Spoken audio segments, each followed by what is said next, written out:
welcome back to Focus Atlanta. Thanks so much for continuing to watch. I'm going to shift the focus on you just a little bit.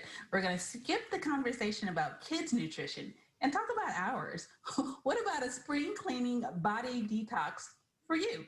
I am here with Edward Jones. We're going to talk a little bit about how to walk you through it.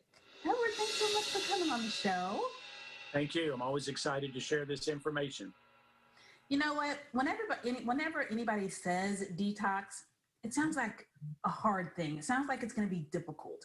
Can we talk about some small things that we could do to get our bodies back in the right place? Absolutely. I think we've never been in a time where we need to consider the elimination of poisons. We've been in a pandemic. We've sat around too much. We eat way too much processed foods, chemicals, and things. And it really creates havoc within the body, the mind, the weight gain, the energy. All these things are basically poisoned by what we do.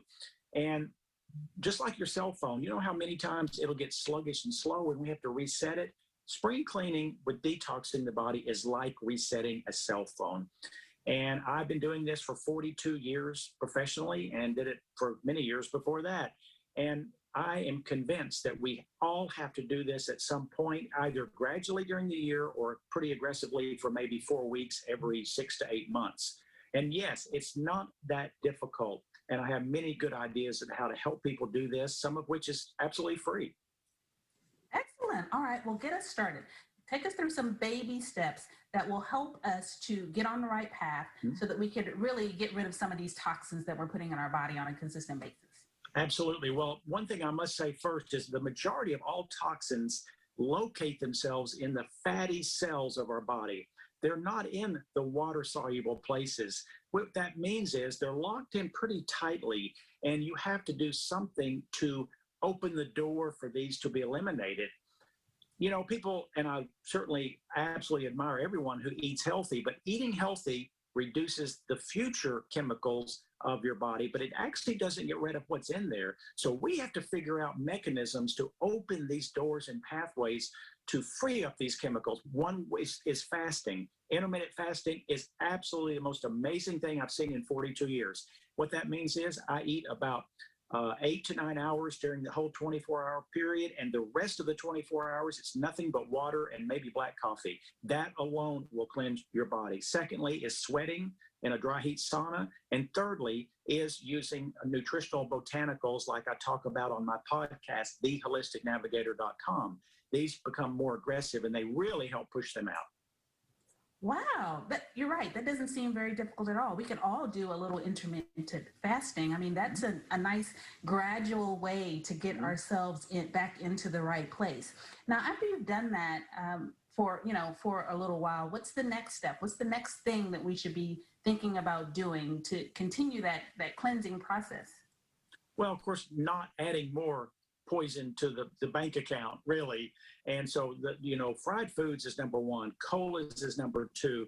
All of these things are very poisonous to the body. You know, you don't feel them at 20 years old, but by the time you get 45, the cup's getting full. And using botanicals is the quickest way, which are herbal medicines that have a great proven track record of safety.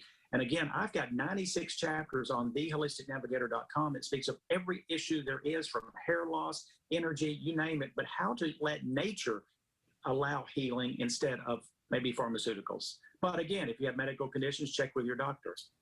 Yeah, absolutely. But again, if we go to the website, will we get these kind of tips to take to our doctor to have that conversation? You know, hey, these are the things that I'm looking to do to detox my body. Is this okay for me? Is this good for me? Well, we have to keep in mind that medical schools don't teach this, one, but more and more physicians are becoming open-minded. COVID has been a blessing for a lot of eye-opening people in regard to using nutrients and supplementation to improve health. I've been very pleased with how many conversations from health professionals have come my way. Yes, at theholisticnavigator.com, a drop-down menu will come. It will explain all of these. You can take it to the doc. But again, intermittent fasting and sweating is free. And anyone can do that. And I talk about it on my podcast of how to do it. It will make your life different. I promise. Will we get a link to the podcast if we go to the website, or is there a different address we need to go to there? Nope, just go to theholisticnavigator.com. That's all you need to do. Edward, thanks so much for coming on the show. It's been good to meet you. Love it. Love it. All right, guys, you have all of the information that you need. You've been doing the spring cleaning in the house. You've been doing the spring cleaning all over the place. Why don't we do it with our bodies? It does not have to be difficult. I know I'm one of those people that's, in the same boat as you. If it's too hard, I'm thinking I'm not going to do it. But this is an easy way. This is a nice, smooth transition. Please take the opportunity to go to the website, maybe listen to the podcast and get some tips to learn how to spring detox your body. And stay tuned for more Focus Atlanta here on Atlanta's CW.